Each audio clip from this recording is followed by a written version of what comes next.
Yeah, what up? This your boy DJ at DJ Auto Services. Right, we have a case study here where this customer's complaining of like poor drivability issues, and also the check light is on. Right, so he threw some parts already at it, so he's just asking me to verify what he's seeing and experiencing. Right, so let me get the scan tool out and see if we can get this vehicle to act up. Right now, I see the check light is on. It kind of gave me a little hard start, but as I said, let's bring out the scan tool and see what codes we can get from the scan. Yeah, this is a 2001 Nissan Sentra. I think it's the QG15 model, right? So let's scan for code and see what codes that we can get off of this vehicle. I believe he also said that he tried to replace the knock sensor, and if I could replace like fix the harness for him, right? I believe the jack wasn't good, so that might throw a code also. But that wasn't a focus on this crank sensor code, right? This, as I said, you keep clearing this code and it keep coming back up, right? He changed the coil, he changed plugs, he changed crank and cam sensor. So I'm just gonna go through real quick and see if I pick up anything else that like stand out why this code is keep showing up on for this vehicle, right? So I'm not going to scan everything else. I'm just going to scan the ECM alone and see what I get. Right, so this engine has been the B15, the Amara, and I believe the Y11 vehicles, right, wagon. So is a very sturdy vehicle. So let me just check and see what codes I'm getting here. Right, so as you see, I'm getting a P0335, a P0115, and a P0325. So I'm going to focus only on the crank sensor one for the moment, because as I said, he already explained to me what happened with the knock sensor, and I believe he did unjack the temperature sensor because the fan wasn't coming on also on this vehicle. So let's make a little quick report for it and save it so I can just have it in the back of my mind. But I'm gonna attack the crank sensor code only on this vehicle, right? So let me see if I could pull up some pids to, just to kind of give me some guidance. I might not get anything, I might get something. As I said, it might be a soft code that you had before. Here I'm just clearing all the codes just to narrow down what the issue is with this vehicle, right?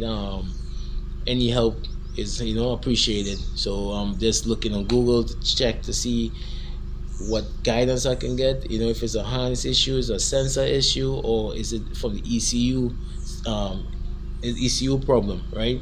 So before I do anything, right, let me just verify what I'm seeing here. I like to, when I get these kind of issues with crank sensor issues, I like to put a gauge on it to see the vacuum first. How the vacuum looking on the vehicle. If you have like any kind of timing chain issues or something like that, it normally shows up on a vacuum. Yeah, I got the vacuum gauge hooked up on the booster line. If you notice, the gauge is staying within the red zone and not the green, whereas it's supposed, a good working engine is supposed to be under 17 to 22 mercury, where this is staying is in the 15 to 16 range, and telling me that it has something wrong with the timing. Look like it's late timing issue that this vehicle experiencing. Right, so although you clear all the codes on this vehicle, as I said, man, the check light is still coming on and showing the P0335 code, right? So then, where do I go from here? I think I'm gonna go and back probe the crank and the cam sensor and see how the correlation look. If the timing is off, that it will show using that method, right? So basically, I kind of gotta go a little high tech with this to determine what's going on. I kept it low tech, which is the where the gauge told me that you have something with the timing, right? So as I said, the client already said he threw cam and crank sensor. He went aftermarket and OEM sensors on this vehicle, and it's still throwing the code, right? So as I said, I'm gonna go a little high tech real quick and just check my powers and grounds and things like that. Right, so this is the sensors that he bought, right? He bought a used one and he bought aftermarket, and I'm taking a look at it right now. What I'm gonna do here is check the wiring on the cam sensor, not the crank, because both basically the same sensor on this vehicle, right? And the harness is supposed to be the same also, right? So the middle wire is the signal wire. They have a ground and they have a 12 volt, right? So I'm supposed to be getting battery voltage on one leg. The next leg I'm supposed to be getting no voltage when it's unplugged, but when it's plugged I'm supposed to get between 9 to 10 volts, and I'm supposed to get ground on the next leg, right? So I'm just putting my meter to DC voltage here, right? Key on, engine off, and I'm just gonna just gently probe the pins, right, to see if I'm getting any signal coming off from the brain, right? It's easy to get to because we're on top instead of me going under the car at the moment, right? So as I said, I'm supposed to be getting 12 volts off of one pin, like ground off the next one, and like not ground but less than 100 millivolts on the middle pin. That's the signal wire, right? That's, you'll get that when it's unplugged. So when you plug it back in, you're supposed to be getting 9 to 10 volts. Seeing that the crank and the cam sensor is the same, you're supposed to be getting the same voltage and ground on each sensor, right? So we're going to do a quick bypass test to check the integrity of the sensor harness, right?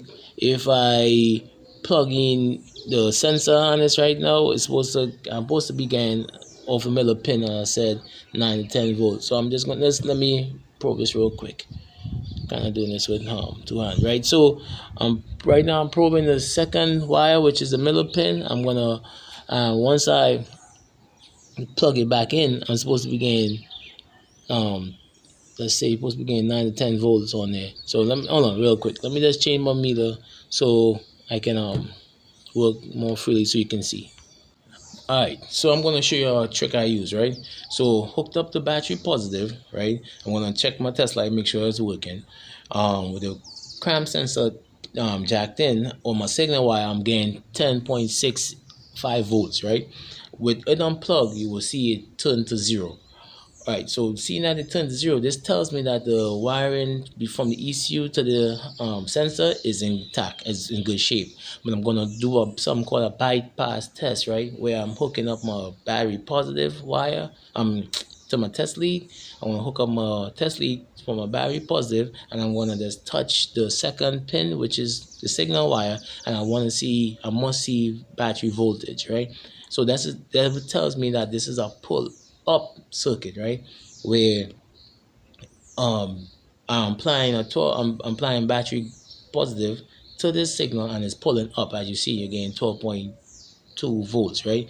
And if it was a pull down circuit, I would have go on battery negative, because when I unjack the plug, it'll be like, let me say 5 volts, and if I ground it, it'll pull down to 0, right? So this tells me what kind of circuit this is, and if the integrity of the circuit is intact, right? So as I said, this is the signal from the ECU to the sensor, right? And if I was touching it and I was seeing like the test light was lit, staying lit, that means I have an open or a short in the harness, and that would be no good. Actually, I would have to go and find the short. So whatever test I'm doing up here on the cam sensor, I'm going to do the same thing on the crank sensor to determine what is going on, right? So as I said, right now it looks like this harness is in good shape. I'm hoping to see the same thing that's happening in the crank sensor, right? But this is just a good test, a bypass test, to see if the integrity of the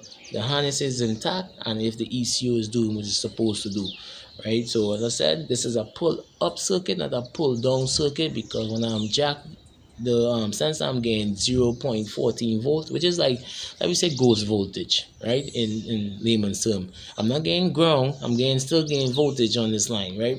But as I said, when I hook up the battery positive and I touch it with my test lead, you see that I'm getting battery voltage. So it's a pull up circuit. You have to know what circuit you're dealing with in order to troubleshoot, right? Yeah, I learned that from Scanadana. You know that the Tesla guru, and he helps all of us, hit the link if you want to see where you get this test light from. This is called a Scanadana test light. Right, I didn't buy it personally from him. I had my own and I just converted. But if you want to know how I made it, check out this video. Yeah, right now I'm under the vehicle. I'm going to do the same thing that I did on the cam sensor to the crank sensor. If you notice, I'm getting 10.8 volts on the crank sensor signal wire, key on, engine off.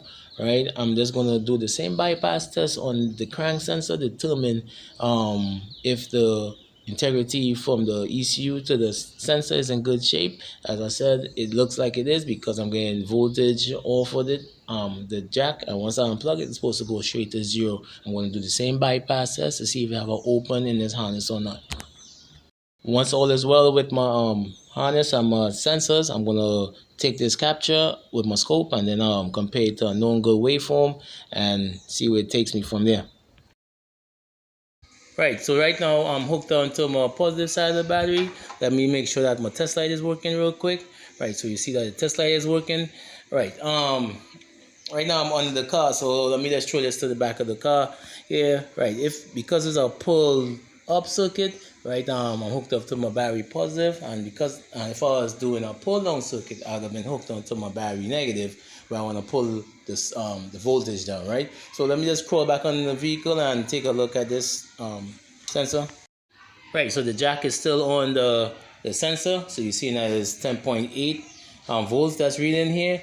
But once I unjack the connector, you see it drop to 0 volts. Right, so basically this is a good test showing that I have the signal from the ECU. Right, if it didn't change, then that also would tell me something wrong. So hold on, let me just fix up my meter. Another thing I do is listen out for the fuel pump. Once I plug the crank sensor back in, right, this tells me that I'm getting good signal from the crank sensor to the ECU, and then the ECU also send a signal to the fuel pump to come back on and prime itself up. Right, so this is a little good test. This is a test I use. I mean, it don't always work, but this is a good test telling me that the harness is good and that I'm getting good signal using the crank sensor. That doesn't mean the crank sensor is good or bad. It just tells me that I'm getting good signal. Right, so what I'm going to do next is unplug take out the crank sensor and go in there with a Borescope and check out to see if I see anything. With the sensor removed, I just stuck the Borescope in. I'm rotating the crankshaft pulley to see if I see any like broken tooth or any build-up or something like that, because this person wasn't really changing the oil on time. Right, so if I'm not seeing anything right now, so I'm gonna hook up my scope and do a crankshaft camshaft correlation. Alright, so now the vehicle is starting. Sound like they have a little bearing noise, but that's minor. Alright, so let's see what the scope is saying. Oh, yeah, I'm getting signal right now.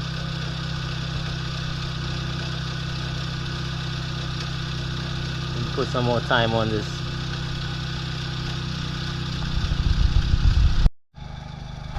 Right, so I got my signals set up. The blue is the crankshaft, the red is the cam, the green is the coil pickup on sync on number 1, and the yellow is the injector number 1.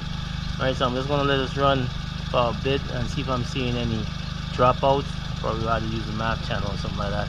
Alright, so this vehicle is running pretty well at the moment, but I'm gonna let it run for a while I'm recording to see if the vehicle cuts off or shut off on its own, and if I pick up any glitches or anything like that in the